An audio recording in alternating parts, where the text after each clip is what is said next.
Nos volvemos a ocupar en esta segunda edición de Noticias de la Televisión Pública del precio de los alimentos. Ponemos énfasis en el fideicomiso de trigo. Estamos ya con Pedro Peretti para empezar a analizar justamente esta cuestión. Pedro, bienvenido. ¿Cómo estamos? ¿Qué tal? ¿Cómo va? A ver, la primera pregunta. ¿Qué significa un fideicomiso, en este caso en el trigo? Bueno, significa que es una figura jurídica muy importante que permite encapsular fondos para destinarlo a un fin específico.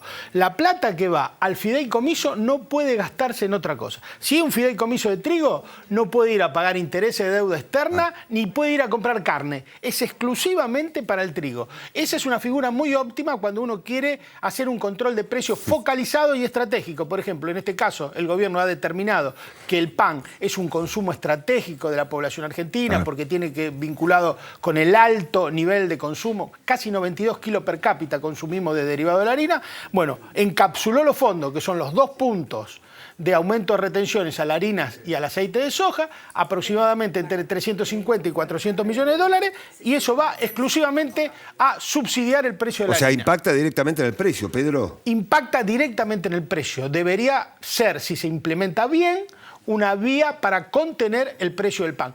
Acá hay una confusión. No es para contener la inflación con esto solamente, sino para contener el precio del pan. Claro, de un producto específico. De un producto específico. Por eso se necesitarían varios fideicomisos similares. ¿Podría implementarse eso, por ejemplo, en otros alimentos? Ya se está implementando en el pan, o en el trigo, mejor dicho. La Argentina, durante la década del 30 del siglo pasado, fíjate cuántos años hace, tuvo 36 juntas reguladoras de precios, entre ellas una de la canasta familiar, que se controlaba a ver los precios, cómo iban a la canasta familiar. Si se pudo hacer, se puede hacer. ¿Y los resultados cuáles fueron? Fueron muy buenos. Consecuencia de eso salió la Junta Nacional de Carne, la Junta Nacional de Grano, y se armó un sistema de administración de las tensiones de precios internacionales y nacionales que duró hasta la década del 90, que Menem y Cavallo la derogaron y la liquidaron. A ver, no es que se pueda implementar un fideicomiso en general para los alimentos todos. Hay que hacerlo en forma particular. Claro, hay que hacerlo en forma específica. Sería un fideicomiso para la harina, por ejemplo, en este caso, un fideicomiso para la carne, un fideicomiso para las verduras, frutas y hortalizas, o un fideicomiso para el aceite, que ya está un fideicomiso privado para el aceite, hecho por las mismas empresas, pero sin control estatal. Yo creo que acá lo novedoso en este fideicomiso que hace el gobierno es que va a haber una regulación y una administración de la Secretaría de Comercio de la Nación. Pedro, la suba de retenciones, ¿de qué manera afecta a los productores? No los afecta de ninguna manera. No los toca. Y que se equipare las retenciones en el aceite de soja y en la harina de soja al poroto de soja es un reclamo que tiene más o menos 20 años de las entidades gremiales. Por eso es sumamente llamativo que hoy hayan revisado esa posición histórica y en vez de defender los intereses de los productores agropecuarios, estén defendiendo los intereses de 8 grandes multinacionales exportadoras de aceite y de grano de la República Argentina. La historia de estos 2 puntos diferenciales, que fíjate qué cifra, 2 puntos son entre 350 y 400 millones de dólares, una cifra verdaderamente importante. Esos 2 puntos son los que los productores terminaron financiando el proceso de industrialización de las empresas en vez de las empresas invertir de sus propios balances. Fíjate qué contradictorio esto es hoy, que los mismos productores hoy están defendiendo a quienes los saquearon.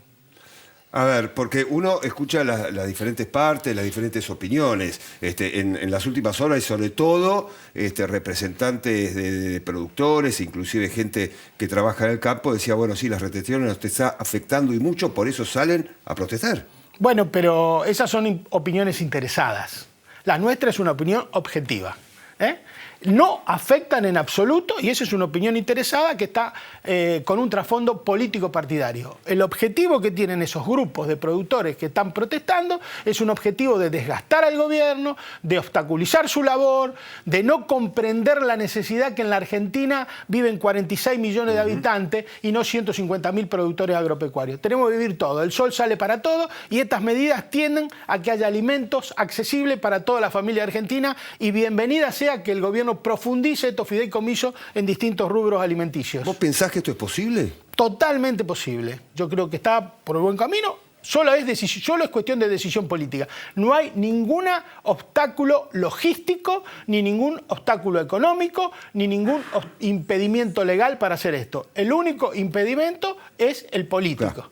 Si el gobierno tiene la decisión de ir adelante con este tipo de regulaciones y de políticas a favor de la mesa de los argentinos, no hay ningún problema y bienvenida sea, y ojalá se decida y va a tener el apoyo de todo el pueblo. Porque acá el gobierno tiene una disyuntiva, Pablo. ¿Cuál? Muy grande. O se pelea con 10 grupos económicos o se pelea con 46 millones de argentinos. Tiene que elegir.